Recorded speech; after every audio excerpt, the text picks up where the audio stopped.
तो जी पहली वाली वीडियो में हमने स्टेप्स और एंजाइम्स को डिस्कस किया था। अब हम ये डिस्कस करेंगे कि ग्लाइकोलाइसिस जो है उसमें रिवर्सिबल और इरिवर्सिबल स्टेप्स कौन से होते हैं। सबसे पहले हम एक दफ़ा सारे स्टेप्स को देख लेते हैं। सबसे पहले ग्लूकोज जो है वो ग्लूकोज 6 फास्फेट में कन्वर्ट होता है by the help of enzyme hexokinase और ग्लूकोकाइनेज।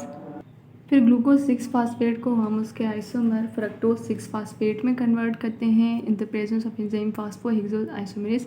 फिर फ्रक्टोज 6 फास्फेट जो है वो कन्वर्ट होता है फ्रक्टोज 1,6 बिस फास्फेट में by the help of enzyme phosphofructokinase. फिर हम क्या करते हैं, फ्रक्टोज 1,6 बायोफास्फेट को स्प्लिट करते हैं in the presence of enzyme aldolase और हमारे दो कंपाउंड्स बनते हैं। एक होता है डायहाइड्रोक्सी एसीटोन फास्फेट, दूसरा होता है glyceraldehyde 3 phosphate.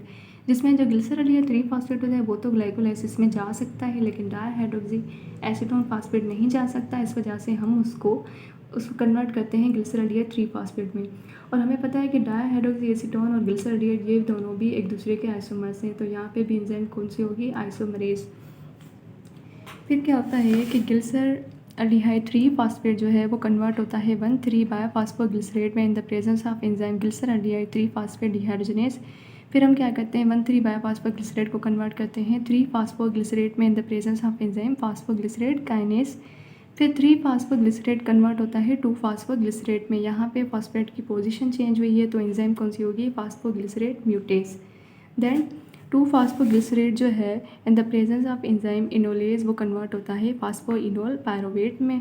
And then last step जो है वो है phosphoenol pyruvate in the presence of enzyme pyruvate kinase convert होता है पायरोवेट में।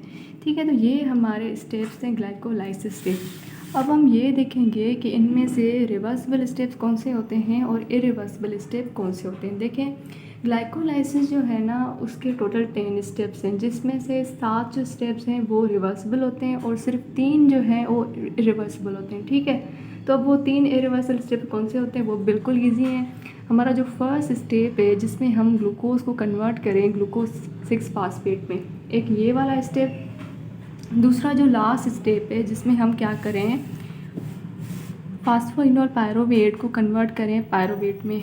ठीक है, एक फर्स्ट स्टेप, दूसरा लास्ट स्टेप, ये दोनों जो हैं इरिवर्सिबल हैं।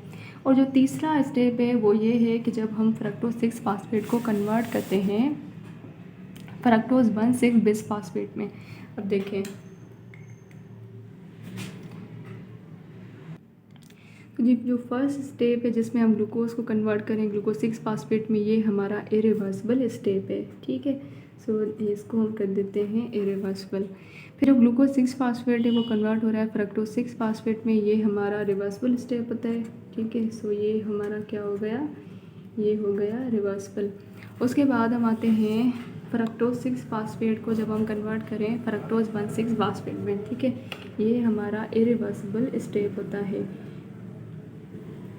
इरिवर्सिबल स्टेप जो होते हैं वो इम्पोर्टेंट होते हैं क्योंकि इनके थ्रू हमारा ग्लाइकोलाइसिस जो है वो रेगुलेट होता है। ठीक है, तो पहले ग्लूकोज जो था वो कन्वर्ट हुआ ग्लूकोज 6 फास्फेट में इन the presence of enzyme hexokinase और ग्लूकोकाइनेज, ये हमारा था इरिवर्सिबल स्टेप। पर उसके बाद रिवर्सिबल, फिर ये जो है ये हमारा इरिवर्सिबल होगा। बाकी जो सारे स्टेप्स हैं लास्ट तक वो सारे जो हैं हमारे रिवर्सिबल होंगे, लास्ट स्टेप को छोड़ के वो इरिवर्सिबल है। ठीक है, तो ये जो हमारा स्टेप है जिसमें हम DHAP को कन्वर्ट करें ग्लिसरॉल्डिहाइड 3 फास्फेट में, ये भी क्या है, ये भी हमारा रिवर्सिबल स्टेप है। फिर ग्लिसरॉल्डिहाइड 3 फास्फेट जो है वो कन्वर्ट हो रहा है 1,3 बायोफॉस्फोग्लिसरेट में, ये भी रिवर्सिबल स्टेप है। फिर 1,3 बायोफॉस्फोग्लिसरेट जो है वो 3 फास्फोग्लिसरेट में कन्वर्ट हो रहा है, ये भी रिवर्सिबल है। ठीक है, ये सारे हमारे रिवर्सिबल स्टेप्स हैं।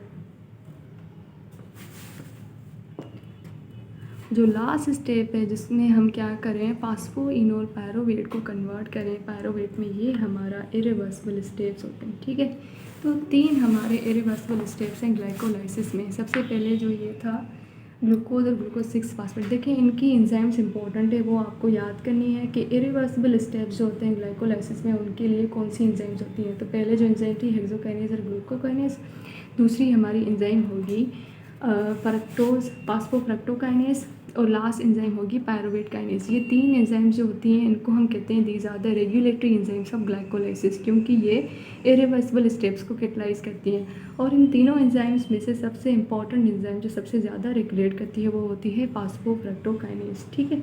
बाकी सारे जो स्टेप्स होते हैं वो हमारे होते हैं रिवर्सिबल, ठीक है। तो नेक्स्ट वीडियो में हम ये स्टडी करेंगे कि एटीपी की फॉर्मेशन किस स्टेप में होती है, कितने एटीपी बनते हैं, कितने एनएडीएच बनते हैं।